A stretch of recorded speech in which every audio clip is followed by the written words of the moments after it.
itu baik nama, pendidikan, kesehatan, dan yang lainnya diibaratkan dalam bentuk satu kotak.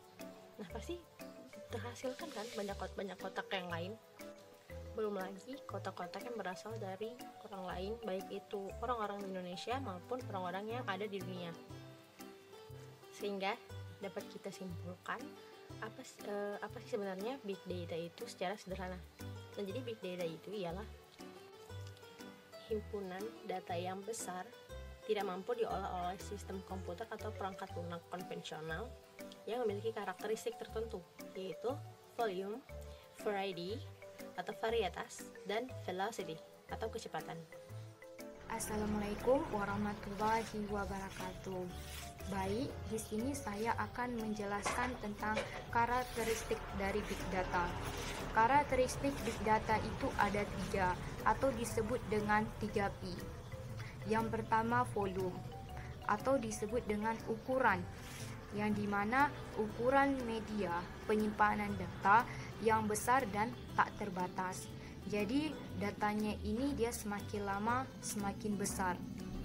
Nah, adapun jenis dari ukuran big data tersebut yaitu mulai dari terabites dan selebihnya. Nah, intinya volume ini mengacu pada jumlah data yang dihasilkan.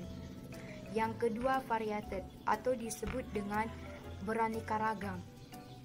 Nah, dia ini memiliki bentuk format yang beraneka ragam, baik terstruktur maupun tidak terstruktur, yang dapat diakomodasikan. Jadi datanya ini dia semakin lama dia semakin banyak jenis bentuk formatnya. Nah, jadi variated ini dia mengacu pada data yang dihasilkan dan dikumpulkan. Adapun bentuk dari variated ini seperti tabel, Excel, Word, teks, dan masih banyak jenis bentuk format lainnya.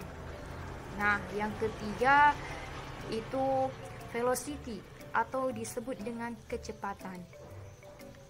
Merupakan memiliki aliran data yang cepat dan real time. Jadi datanya ini dia semakin lama semakin cepat.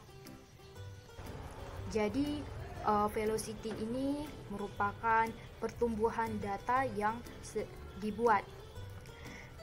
Bicara tentang velocity atau pertumbuhan data di dalam big data Indonesia ini sangat cepat. Adapun pertumbuhan datanya ini sangat cepat dan relatif singkat. Terima kasih, sekian. Assalamualaikum warahmatullahi wabarakatuh. Saya Susana Rita Simhati. Di sini saya akan menjelaskan manfaat dari Big Data Indonesia. Adapun beberapa manfaat yang dapat kita peroleh dari aplikasi ini, yaitu yang pertama, aplikasi ini mampu menyuguhkan gambaran data yang lebih lengkap dibandingkan aplikasi-aplikasi lainnya, dan jenis data yang biasanya diolah dalam aplikasi ini berupa data terstruktur. Kita tidak perlu lagi membagi data yang masuk ke dalam beberapa aplikasi karena kuantitas dari aplikasi ini sudah cukup banyak dan ragamnya juga sudah bervariasi. Kesatuan data yang utuh dapat kita temukan di sini. Adapun manfaat selanjutnya yaitu beberapa data yang masuk ke dalam aplikasi ini dapat kita gunakan untuk merancang strategi pemasaran yang bagus sehingga dapat meningkatkan omset perusahaan. Misalnya, data yang kita peroleh dari Facebook atau sosial media yang lain akan diolah secara rigid oleh Big Data Indonesia. Bagaimana tingkah laku dan respon konsumen, apa saja produk yang mendapatkan respon positif dan sebagainya. Dari situ, pihak perusahaan menghubungkan tingkah laku calon konsumen dengan database relasional yang sudah ada. Dari sini, kita akan menemukan strategi dan solusi untuk perkembangan perusahaan selanjutnya. Manfaat yang ketiga yaitu Big Data Indonesia siap dimanfaatkan untuk berbagai bidang, mulai dari bisnis, pemerintahan, perbankan, dan lain sebagainya. Misal, dalam bidang pemerintahan, Big Data dapat dimanfaatkan untuk mempercepat pengambilan keputusan, monitoring, dan evaluasi. Sekian dari saya. Assalamualaikum warahmatullahi wabarakatuh. Assalamualaikum warahmatullahi wabarakatuh. Saya Tata Indah Kumana. Di sini saya akan menjelaskan peran Big Data peran Big Data dalam pendidikan. Yang pertama yaitu untuk membantu pendidik menyusun strategi mengajar. Yang kedua yaitu untuk menganalisis informasi yang dikumpulkan dari para peserta. Yang ketiga yaitu meningkatkan efisiensi pengajar dan pembelajaran. Big Data dianggap sebagai peluang baru untuk menyesuaikan pendidikan dengan kebutuhan dan proses belajar peserta. Menggunakan Big Data dalam pendidikan bukan lagi fiksi dan telah dilakukan beberapa institusi. Dengan bantuan perangkat lunak yang menganalisis penekanan siswa untuk mengetahui perkembangan pembelajaran mereka. Perangkat lunak ini mengumpulkan informasi dari perangkat yang digunakan siswa dan mengumpulkan nilai, keterampilan belajar, poin yang kuat dan lemah, serta pola ragu ketika menggunakan mouse komputer. Implementasi Big Data mampu melihat potensi pembelajaran yang disesuaikan. Ini juga mempengaruhi pengajaran dengan memberi staf pengajaran lebih banyak waktu untuk mendukung siswa secara individu dan lebih bisa melihat kebutuhan siswa. Investasi diperlukan untuk memastikan pengembangan pedagogik untuk memanfaatkan skala dan kemungkinan Big Data tanpa melupakan kompleksitas yang terlibat dalam setiap pemikiran kreatif. Saat ini, Eropa mampu meningkatkan daya saingnya melalui pengajaran online dan menggunakan implementasi teknologi Big Data. Nah, sekarang saya akan menjelaskan tentang tantangan implementasi Big Data. Dari sekian manfaat dan kegunaan Big Data yang telah dijelaskan tadi, dalam implementasi atau pelaksanaannya dalam dunia pendidikan dan pelatihan, ada juga beberapa isu yang menjadi perhatian. Nah, beberapa isu-isu tersebut antara lain yang pertama ada privasi data. Nah, privasi data ini yaitu kontrol sejauh mana suatu individu atau suatu organisasi dalam memilah-milah atau menentukan data-data apa yang ingin mereka bagikan kepada sistem komputer.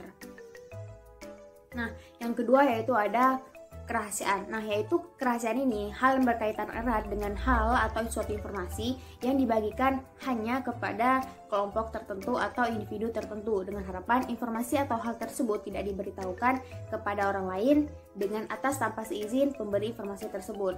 Nah, sebagai contoh misalnya si A memberitahukan suatu informasi tertentu yang hanya dibagikan kepada si B. Nah, dengan harapan bahwa si B tidak memberitahukan hal atau informasi atau data tersebut kepada publik atau kepada sistem komputer atas tanpa seizin si A. Nah, yang ketiga yaitu ada keamanan data. Keamanan data ini yaitu hal yang berkaitan erat dengan suatu data yang tersimpan dan digunakan dengan baik agar data tersebut tidak diakses oleh orang-orang yang tidak memiliki haknya. Sebagai contoh, misalnya pada saat kita registrasi atau melakukan suatu pendaftaran tertentu yang dimana data yang kita inputkan tersebut hanya dapat diakses oleh suatu organisasi, perusahaan, atau komunitas tertentu dan tidak dapat diakses oleh orang luar yang tidak memiliki hak atas data kita tersebut. Nah, selanjutnya yang terakhir yaitu yang keempat ada pelanggaran keamanan. Nah, pelanggaran keamanan ini yaitu tindak lanjut atas pencurian atau akses yang tidak sah terhadap suatu informasi, data, atau hal yang bersifat pribadi yang tentunya bersifat sensitif.